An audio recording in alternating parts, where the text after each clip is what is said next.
In just a moment, X-1. But first, there's a certain water commissioner whose interest in the ladies sometimes overshadows his interest in civic affairs.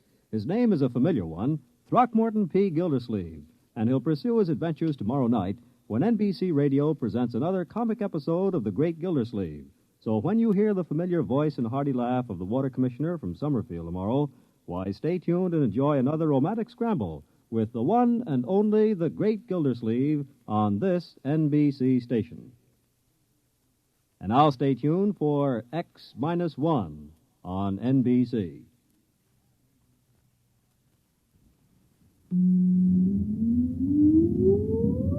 Countdown for blast off.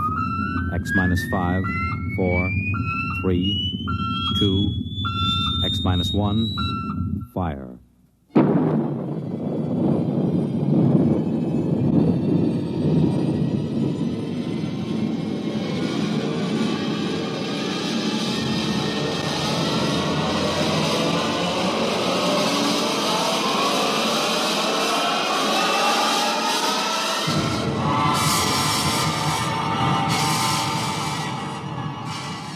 From the far horizons of the unknown come transcribed tales of new dimensions in time and space. These are stories of the future, adventures in which you'll live in 1,000,000, could be years, on 1,000 maybe worlds. The National Broadcasting Company, in cooperation with Galaxy Science Fiction Magazine, presents X-1.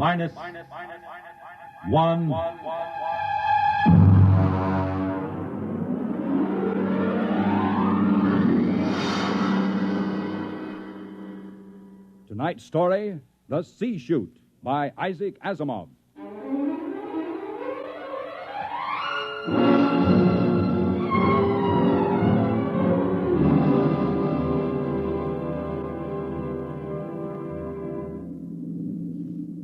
We were on our way home to Earth when it happened. 6 of us, coming home as passengers aboard the merchant spaceship Starfire.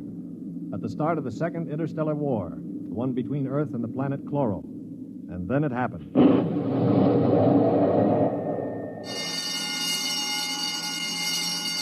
Now hear this. Condition red. Condition red. We are under attack from a Chloran battlecruiser. All hands forward to battle stations. Passengers will remain confined to the after cabin. Condition red. We are being attacked.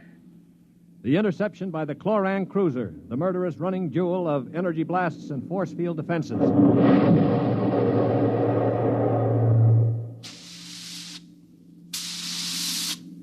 We huddled in the passengers' after cabin, terrified, not knowing how the battle was going. We could hear the desperate bursts of steam through the steering tubes as the Starfire maneuvered to dodge the enemy attacks. And then...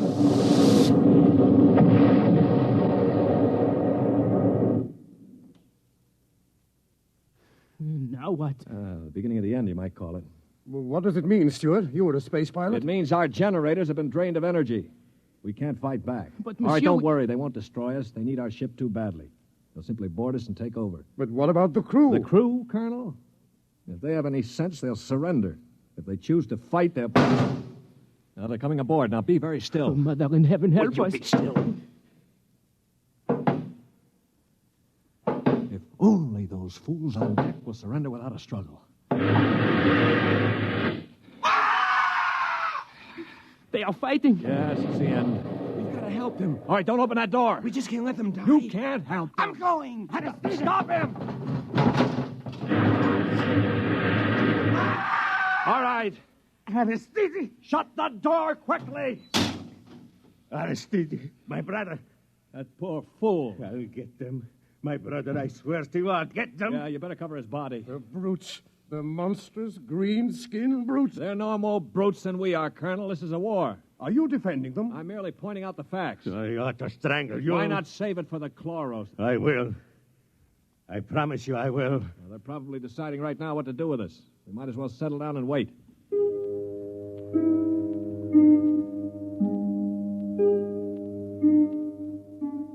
We sat there, the 5 of us, and listened while the Chloran invaders killed off the members of the Starfire's crew. Among us was Colonel Anthony Wyndham, an old Colonel Blimp type with a lame leg. Wyndham had spent his life in the militia back on Earth, but had never seen a battle. There was Demetrius Poliorkitis, who had just watched his brother being killed by a chlorocarbonizer. Poley was a huge man. He and his brother had tried truck farming in Arcturus and given it up after 2 seasons. Then there was LeBlanc, a sensitive, frightened young man of 22, and Randolph Mullen, who looked like somebody's caricature of a bookkeeper, a mild, balding, milquetoast little man. And there was myself, John Stewart. I was the only one who'd ever had contact with the chloro people. I had a pair of artoplasm hands to prove it. It is quiet now. Yeah, they've finished with the crew. Mr. Stewart, Yes, Mr. Mullen. what do you think will happen next? Well, they'll put a prize crew of 2 aboard and take us to one of their home planets as prisoners of war. Only 2 of the chloros will stay aboard. Well, 2 is all they'll need. Why, Colonel? You thinking of leading a gallant raid to retake the ship? Well, simply a point of information, Dasher. All right, then let me give you another point of information. If you want to commit suicide quick, just open that bulkhead door. 3 steps inside, you'd fall on your face. But why? Don't you smell anything, LeBlanc? Get close to the door. It smells like gas. Yeah, it is gas. Chlorine gas. They breathe it like we breathe oxygen. They've chlorinated the whole crew's compartment. One big whiff of that and we'd all be dead. So just forget about rushing the chloros. How do you know so much about their habits, Stewart? I lived on a chloro planet for 6 months. You see these hands? They were mangled in the oxygenating machinery of my own quarters. They grew these artoplasm things and operated. They're weak, but at least I have hands again. Monsieur Stewart, Yeah. will they kill us? No. Why do you say that?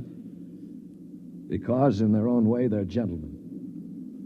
Probably will be interned for the duration.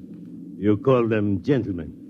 After they killed my brother in cold blood, you call them gentlemen. You know, Stewart, you sound more and more like a blasted Greenie sympathizer. Blasted, man. Where's your patriotism and loyalty? My loyalty is where it belongs, with honesty and decency, regardless of the shape of the being it appears in. This is a ridiculous war. Why are we fighting these people? We can live only on planets with oxygen, and oxygen is poison to them. They can live only in chlorine atmosphere, which is deadly to us. Yet we're fighting them over a bunch of worthless asteroids that neither of us can live on comfortably. Well, it's a matter of principle. It's a matter of stupid pride and greed. I don't like what you say, mister. Why not? Because you talk too nice about these greeny scum. They're good to you, eh? Well, they weren't good to my brother. They killed him. And I think maybe I'll kill you, you rotten greeny... Mullen, grab him. I can't break his hold. They are coming in. Foley, let him go. They saved your life this time. But when I'm finished with them... Quiet. I think they're opening the lock. Well, don't get between us. Foley, don't lose your head. They'll kill us all. I greet you, Earthmen.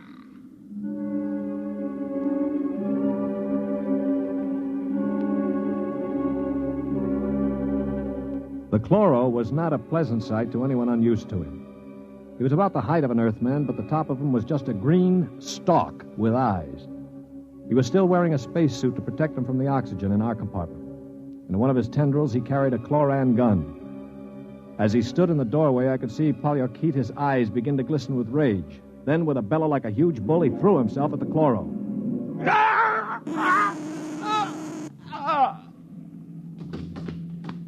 He is not dead, merely temporarily paralyzed. You 5 will remain together as prisoners of war.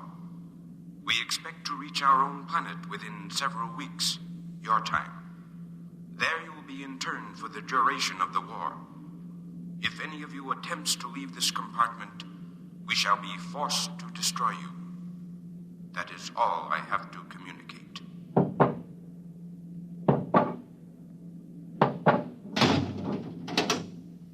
Hadn't we better do something for Mr. Polyarchetes? Oh, he'll be all right. Just hoist him up on the cot. That's good. Hi, Polly. Can you hear me, you stupid brute? His voice is coming back. Yeah. Now, I know what's going on in that thick skull of yours, Polly. You think that when the paralysis wears off, you'll ease your feelings by slamming me around some more. Well, if you do, it'll be curtains for all of us. How do you mean, sir? None of you know the chloros the way I do.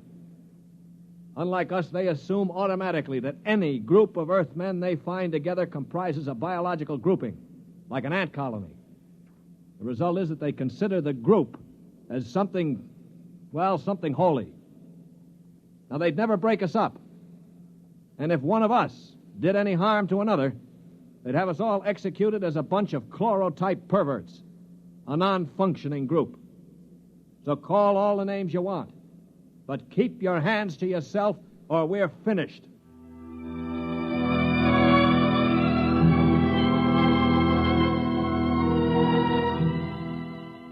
My little speech had a sobering effect on the group. For the next 24 hours, we did little besides eat our rations and think. I tried to evaluate them. The colonel I had figured for an old windbag. Poliorcetes was a hate-filled brute. LeBlanc would crack first. He was like a frightened child. Mullen was a nonentity, a mouse instead of a man. Everything he did seemed prissyish. His voice had the quality of furtively rustling underbrush.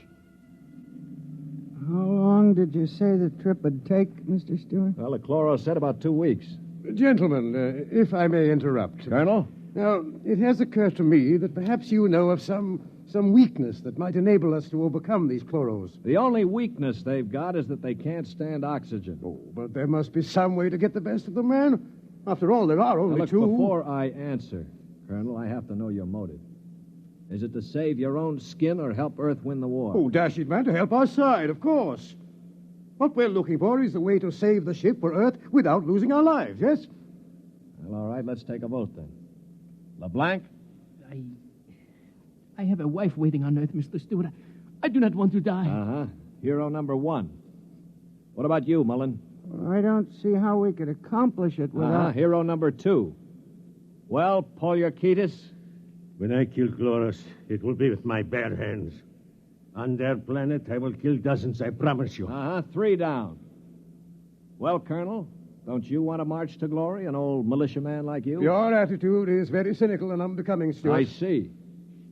Well, then I'll have to blow the ship up myself. Stuart! Don't worry, Colonel. I don't intend to be a dead hero. Of course, there is a way we might do it. What did you say, Mr. Mullen? There's a spacesuit and magnetic boots stored in that locker over there. We might be able to reach the control room from the outside of the ship. The outside? But how would we get outside? Well, this compartment has a C-chute. It must. What is a C-chute? A C-chute, my boy, is a casualty chute. It doesn't get talked about much, but all the main compartments have them. They're just little airlocks down which you slide a corpse. Burial in space.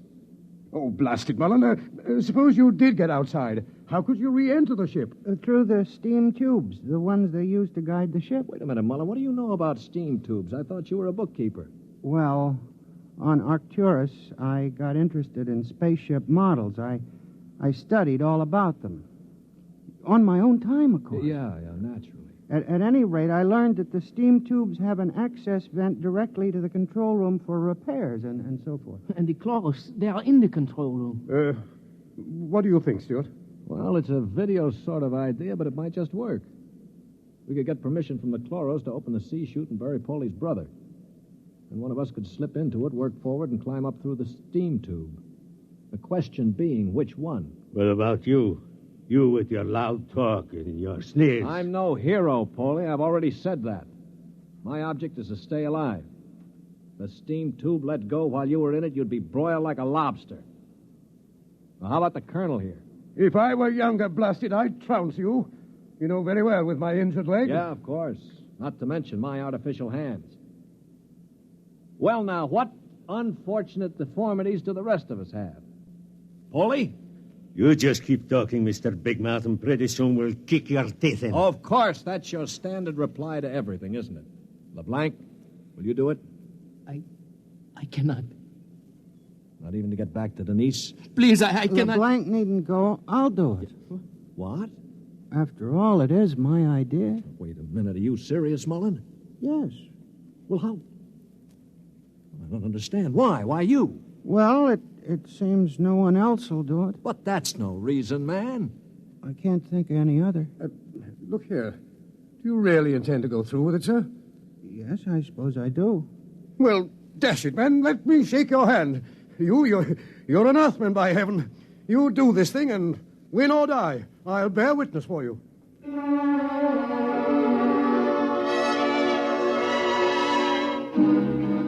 It was quite a moment. Mullen the mouse had suddenly turned into a man. He just stood there awkwardly while the colonel puffed his hand. Poliorcetes seemed stunned. LeBlanc was wide-eyed. And I? Well, I was in a peculiar position, one in which I rarely found myself. I had absolutely nothing to say. That ought to bring them. I hear one.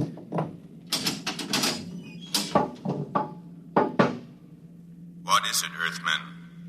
One member of our unit is dead, as you know. We request permission to jettison his body out of the casualty chute. You may do so. You'll have to open the chute lock from the control room. I will do so. Is there anything else? No, nothing else, thank you.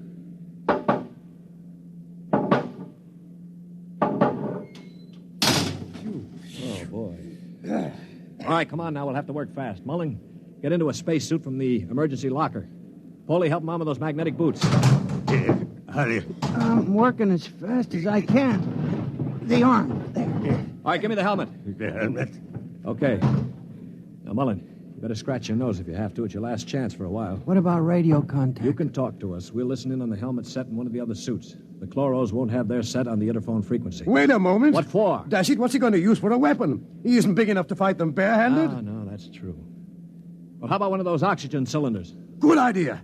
Use it to bash them over the head. Now, give him one of the cylinders equipped with a reducing valve. Now, look, Mullen, if your magnetic boots fail and you start drifting away into space, open this valve. See that? Now, you can use it like a miniature jet and try to blow yourself back to the ship. Understand? I think so. Well, I only hope it works. All right, here goes the helmet. You'd better hurry.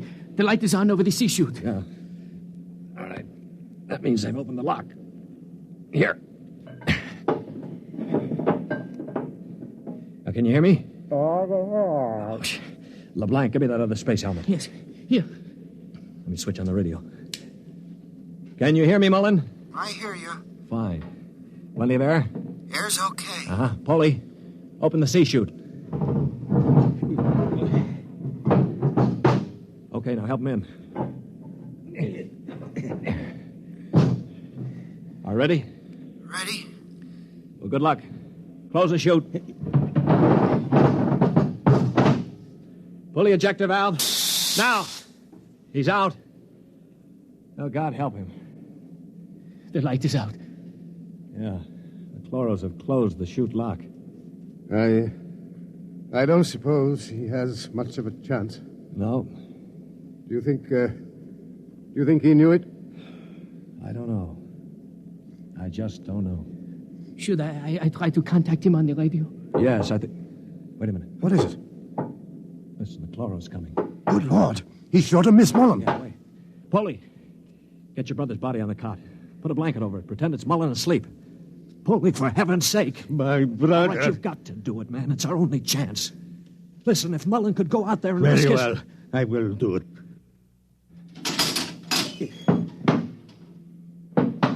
Earthman, Yes.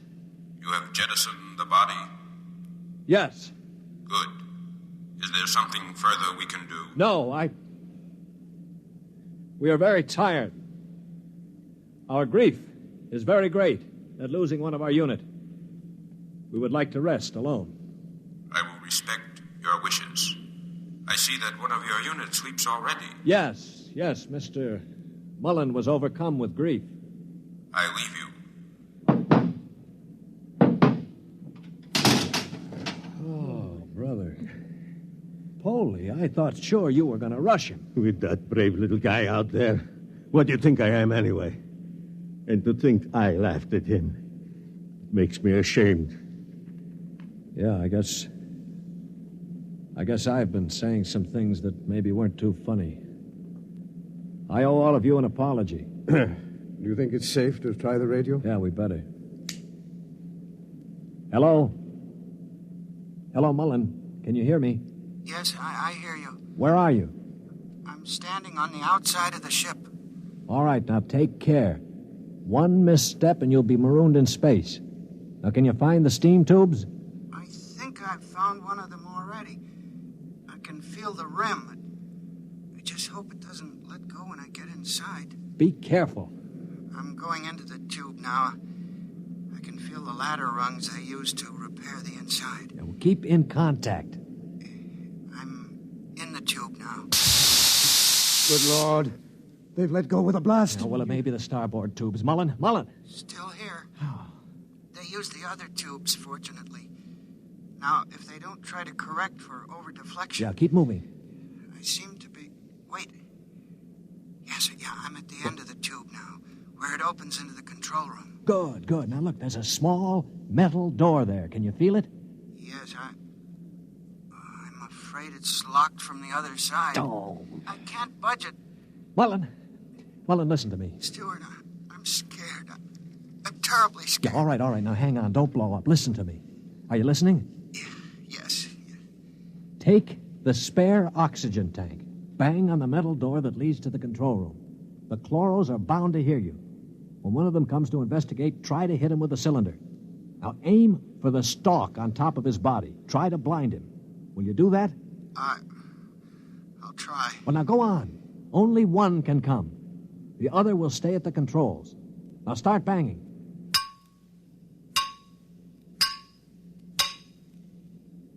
Any luck? No, Wait, I hear something. Something's opening the lock. The door now. I hear... Ah! Mullen, what happened? Mullen, can you hear me? Mullen!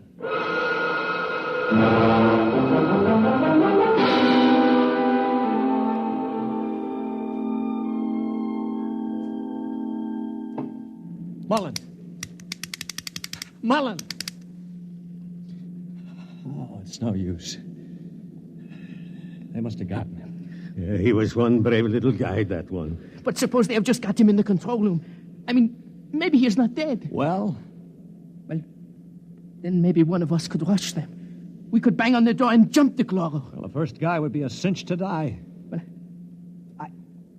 I would be willing to take the chance. You? Why not? I could try. Not you. I'm the strongest. I do it. Now, listen, you chaps. I'm an old man. I've got nothing to live for anyway. Suppose I throw myself at the ray gun. Wait a minute, what's going on here? 20 minutes ago, there wasn't one of you who'd risk his little finger to get us out of here. Now you're falling all over each other. Maybe Mr. Mullen teaches us a lesson, huh? Yeah. Okay, Polly, give me the wrench. I'll start banging on the door.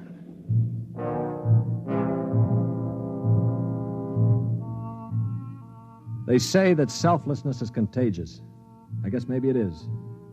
I'd been a cynic all my life, a man who believed in nothing.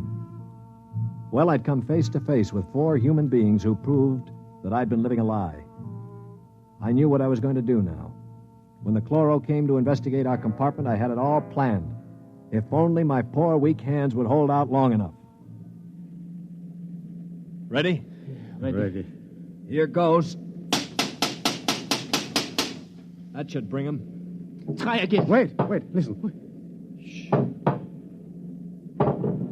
It's at the door. Get ready. It's opening the lock. For poor old Mullen now. Steady.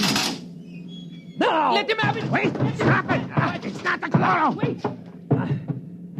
Good Lord. It's Mullen. Here, get the helmet off. That's it. All right, now lift.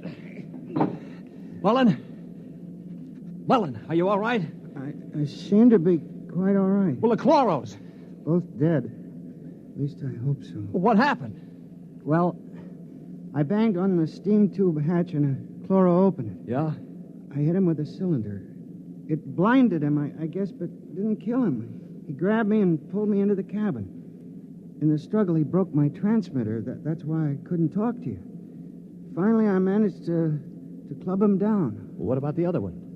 The other one almost got me. It must have heard the scuffle and came into the cabin with a ray gun. What I did, I guess, was pure reflex. The cabin atmosphere was chlorine, of course, and the greenie didn't have a spacesuit on. So I just turned on the oxygen valve in that spare tube. It was like spraying an insect with poison. Well, you're a brave man, Mullen. I'd have been scared to death. Mullen, what is it? Mullen.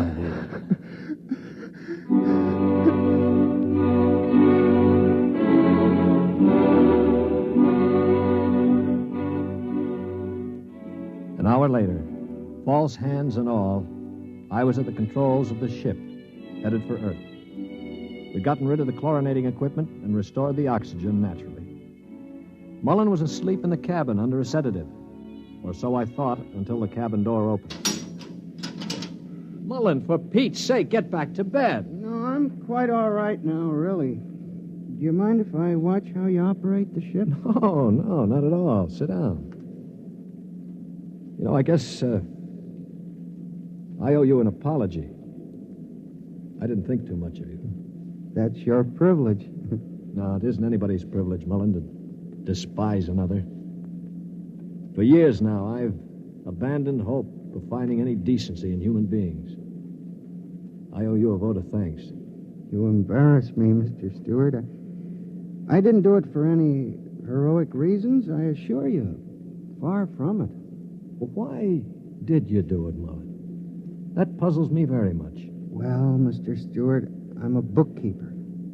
17 years ago, I left Earth to work on Arcturus. I never made much impression on anybody on Earth, although I wanted very much to have people like me. Well, about a year ago, I started to write to my family again. Don't ask me why.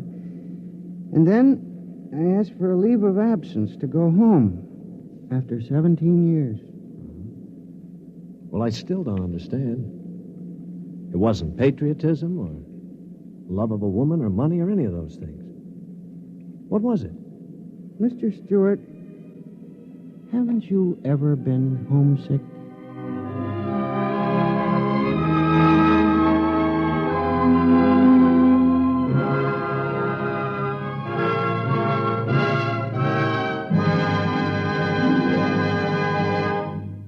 You have just heard X-1, presented by the National Broadcasting Company in cooperation with Galaxy's Science Fiction magazine, which this month features A Gun for Dinosaur by L. Sprague de Camp, a story of hunters in the bloodiest and most ferocious arena of all prehistoric Earth, where hunting reptile heavyweights is no job for human lightweights.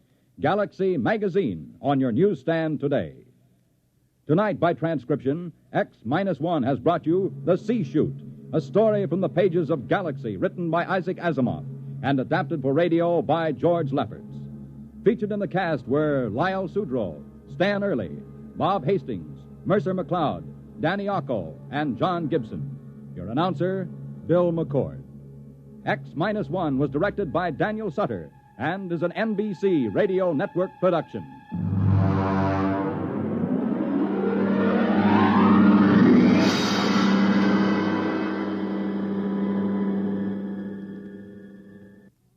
Next week, on a distant planet in a forgotten colony of Earth, a man is ordered to commit a murder. Listen to Skulking Permit on X-1 next week.